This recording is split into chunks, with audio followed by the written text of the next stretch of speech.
हमने आपको कुछ दिन पहले बताया था कि दुनिया में एक नया पावर सेंटर्स उभर रहा है जिसका कंट्रोल पश्चिमी देशों की तरफ नहीं बल्कि एशियाई देश भारत, चीन और रूस के पास है।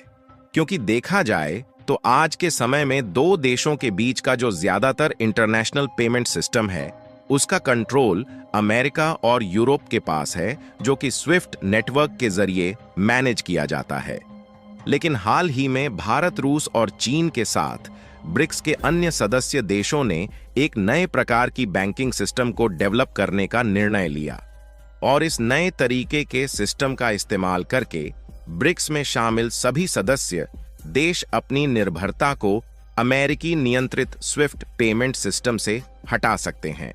हालांकि इसे एक वैकल्पिक लेनदेन के रूप में शुरू करने का निर्णय लिया गया, लेकिन वह उससे कहीं ज्यादा ताकतवर है और यह वैश्विक शक्ति संतुलन को भी पलटकर एशियाई देशों में ला सकता है, क्योंकि डॉलर का जो अभी प्रभुत्व है वह पूरी तरह से मिट्टी में मिल जाएगा और पश्चिमी देश प्रतिबंधों के नाम पर मिडिल ईस्ट और एशियाई देशों पर जो कंट्रोल करते हैं उनका कंट्रोल अब खत्म होने वाला है।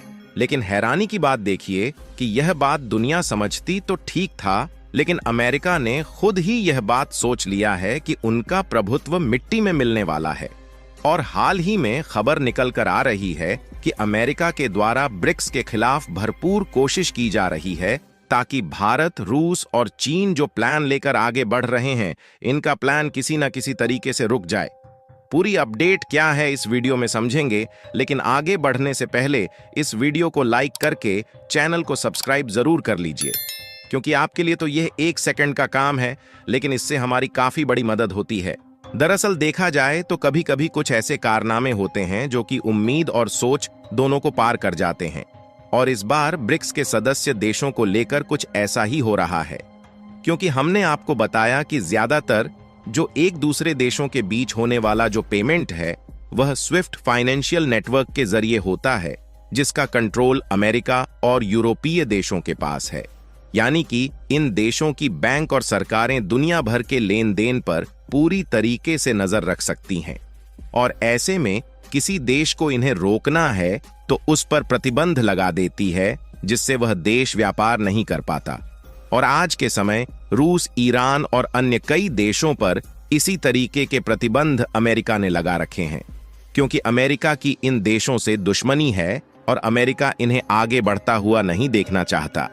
लेकिन इन दोनों देशों के चलते भारत और चीन की कंपनियां भी अमेरिकी प्रतिबंधों की चपेट में आ जाती हैं, जिससे भारत के व्यापार में इस समय काफी सारी दिक्कतें आ चुकी हैं।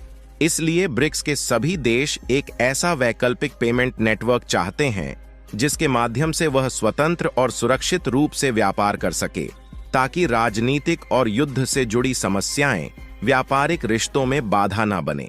इंटरनेशनल पेमेंट सिस्टम के लिए नए विकल्प को जन्म देना इतना ज्यादा जरूरी हो गया है कि इसका अंदाजा आप इसी बात से लगा सकते हैं कि आज से ज्यादा दिन नहीं बल्कि कुछ चंद दिन पहले की ही बात है, जब भारत की 19 कंपनियों पर अमेरिका की तरफ से प्रतिबंध लगाने की खबर सामने आई। हालांकि इन कंपनियों पर इसलिए प्रतिबंध नहीं लगाया गया कि यह कंपनियां किसी वैश्विक नीति का उल्लंघन करके गलत तरीके से काम कर रही हैं, बल्कि इन पर आरोप इतना था कि यह कंपनियां रूस को टेक्निकल मटेरियल्स की सप्लाई कर रही थीं। यानी कि अमेरिका की रूस से दुश्मनी कहीं ना कहीं भारत की इकोनॉमी पर असर डाल रही है, क्योंकि इनमें से हर एक कंपनियों का अकेले रूस के साथ हर साल मिलियंस ऑफ डॉलर्स में व्यापार हो रहा था। लेकिन प्रतिबंधों के चलते भारत की इकोनॉमी पर कितना बुरा असर पड़ेगा इसका अंदाजा आप लगा सकते हैं। वैसे तो इसमें भारत की केवल 19 कंपनियों पर अमेरिका ने प्रतिबंध लगाया, लेकिन उसी दिन टोटल 400 कंपनीज पर प्रतिबंध लगाने की खबर सामने आई, जो कि रूस के साथ व्यापार कर रही थी। इन कंपनियों में भारत और चीन के साथ साथ यूएई, थाईलैंड, मलेशिया और स्विट्जरलैंड की कई सारी कंपनियां शामिल है। यानी कि कहने का मतलब यह है कि अमेरिका रूस पर प्रतिबंध लगाकर रूस को रोकना चाहता है ताकि वह यूक्रेन से युद्ध में हार जाए। हालांकि युद्ध में कौन जीतेगा, कौन हारेगा, यह बात अलग हो गई, लेकिन इन प्रतिबंधों को लगाने से अकेले रूस का नुकसान नहीं हो रहा है, बल्कि उसके साथ साथ कई सारे अन्य देश चपेट में आ रहे हैं जो कि उनके साथ व्यापार करते हैं। तो ऐसे में ये सभी देश चाहते हैं कि हम लोग कोई ऐसा पेमेंट नेटवर्क डेवलप करें जिससे यूएस डॉलर पर डिपेंडेंट ना रहना पड़े और हमारी जो संप्रभुता है वह केवल ब्रिक्स देश के कंट्रोल में रहे और कोई भी पश्चिमी देश हम लोगों के लेन देन का आकलन भी ना लगा सके। क्योंकि इस बार यूएस ने जो 19 कंपनियों पर प्रतिबंध लगाया था उसमें से ज्यादातर कंपनियों ने सीधा कह दिया है कि हम यूएस सैंक्शंस को किसी भी तरीके से नहीं मानते। हालांकि भारत की ज्यादातर कंपनियों पर अमेरिकी प्रतिबंध से इनका लाखों करोड़ों रुपए में नुकसान होने जा रहा था, इसलिए इन्होंने यहां पर अमेरिकी प्रतिबंधों को मानने से मना कर दिया। लेकिन अमेरिकी प्रतिबंधों का उल्लंघन करना उतना भी आसान नहीं है, क्योंकि जो ज्यादातर व्यापार होता है वह अमेरिकी डॉलर में स्विफ्ट पेमेंट नेटवर्क के जरिए होता है। इसलिए इसका जो ओवरऑल कंट्रोल है वह अमेरिका के पास है और वह चाहे तो इन पैसों को जब्त कर सकता है।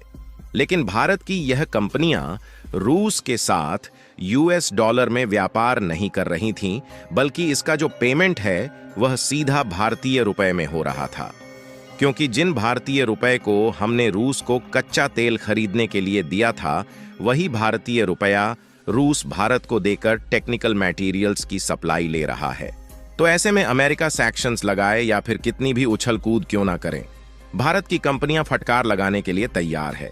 लेकिन समस्या वाली बात यह है कि प्रतिबंधों के दायरे में केवल भारत ही नहीं आ रहा है, बल्कि कई देशों की कंपनीज आ रही हैं। तो ऐसे में सभी देश लोकल करेंसी में व्यापार नहीं कर सकते, क्योंकि इस तरीके से काफी सारी दिक्कतें आ सकती हैं। इसीलिए ब्रिक्स देशों ने एक नए पेमेंट नेटवर्क का उपाय निकाला है, जिसे खासकर ब्रिक्स देश आपस में व्यापार करने के लिए इस्तेमाल करेंगे और इसे एक न्यू डेवलपमेंट बैंक के तौर पर देखा जा रहा है, जो कि अमेरिकी डॉलर के वर्चस्व को मिट्टी में मिला सकता है। वैसे ब्रिक्स जैसे संगठन की शुरुआत केवल चीन, भारत, रूस, ब्राजील और साउथ कोरिया इन 5 देशों ने किया था, लेकिन यह एक वैश्विक शक्ति बन चुका है और लगभग 47 देश इसमें शामिल होने की इच्छा जता चुके हैं। ओवरऑल इस समय जितने देश ब्रिक्स में शामिल है उसमें 31% जीडीपी का कंट्रोल आ चुका है। इतना बड़ा कंट्रोल होने के कारण सभी देशों ने मिलकर एम ब्रिज का प्लान बनाया है, जिसका फुल फॉर्म है multiple central bank digital currency bridge. इसका मतलब यह है कि ब्रिक्स के देश डिजिटल मुद्राओं का उपयोग करके आपस में व्यापार कर सकते हैं, जिससे डॉलर और यूरो पर निर्भरता कम हो जाएगी। यह डिजिटल पेमेंट सिस्टम एक ब्लॉकचेन तकनीक का उपयोग करता है, जिससे पेमेंट काफी तेज, सुरक्षित और सस्ता हो जाएगा। क्योंकि एम ब्रिज का मुख्य उद्देश्य है कि डिजिटल पेमेंट 2 देशों के बीच डायरेक्टली एक्सचेंज हो, क्योंकि स्विफ्ट जैसे पेमेंट नेटवर्क से बीच में काफी बैंकों के पेमेंट प्रोसेस से गुजरना पड़ता है, जिससे प्रक्रिया महंगी और थोड़ी धीमी हो जाती है। ब्रिक्स देशों ने फिलहाल 2 ट्रिलियन का वार्षिक व्यापार सीधे अपनी डिजिटल मुद्राओं के माध्यम से करने का प्लान बनाया है। लेकिन हैरानी की बात देखिए कि अमेरिका और आईएमएफ की तरफ से इसे शुरुआत में ही रोकने की कोशिश शुरू हो गई है और उनका कहना है कि इस तरीके का डिजिटल लेन देन अंतर्राष्ट्रीय नियमों का उल्लंघन कर सकती है। फिलहाल आप लोगों का इसके बारे में क्या सोचना है? इस तरीके का डिजिटल पेमेंट सिस्टम आना भविष्य के लिए ठीक है या नहीं? अपनी राय कमेंट में जरूर बताएं और इस वीडियो को लाइक करके अपने मित्रों तक शेयर जरूर करें, ताकि उन्हें भी जानकारी मिल सके। इसी तरह और भी नॉलेजेबल वीडियो देखने के लिए चैनल को सब्सक्राइब करके बेल आइकन को ऑल पर जरूर सेलेक्ट करें। जय श्री राम।